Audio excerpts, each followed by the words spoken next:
மீன், வெங்காயம், இஞ்சி, கருவேப்பிலை, பச்சை மிளகாய், தக்காளி, புளி நல்லா கரைச்சி வச்சுருக்கோம். புளி கரைச்சி வச்சுருக்கோம். இதில் மஞ்சத்தூள்,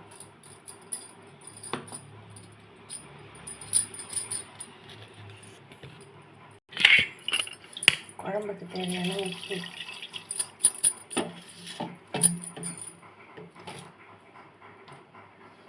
குழம்பு மிளகாய்த்தூள்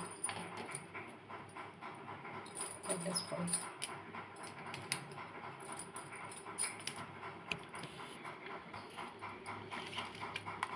இதில் வெங்காயம், தக்காளி, ஒரு வெங்காயம் ஒரு தக்காளி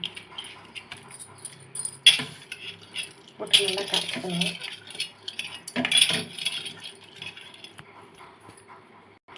இதுலேயே கொஞ்சம் கருவேப்பிலை எல்லாம் போட்டு நல்லா சட்டி சுடாயிடுச்சு.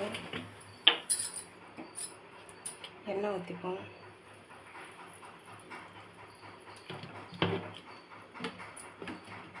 எண்ணெய் நல்லா காயணும்.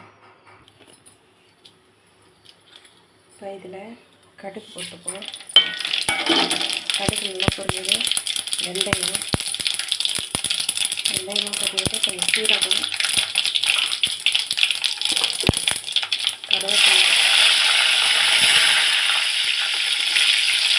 பச்சை மிளகாய், இஞ்சி, இடிச்சு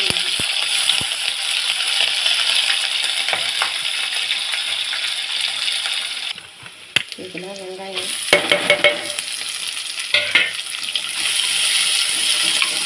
நல்லா வதங்கணும். வெங்காயம் இந்தளவுக்கு வதங்கணும். நல்லா வதங்கிடுச்சு. இப்போ இந்த ஸ்டேஜில் தக்காளி போட்டுருவோம்.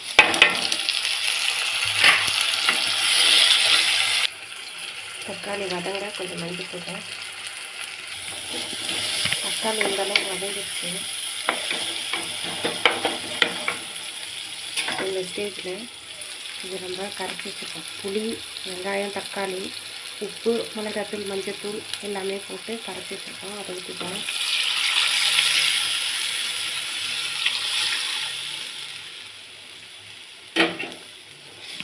இது நல்லா கொதிக்கணும். குழம்பு நல்லா கொதிக்குது. இதெல்லாம் திக்காக இருக்குது. இப்போ மீன் போட்டுருங்க.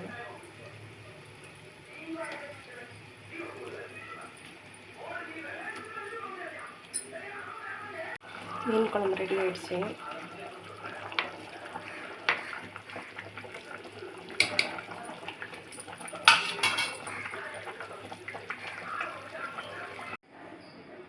மீன் குழம்பு சாப்பாடு ரெடி.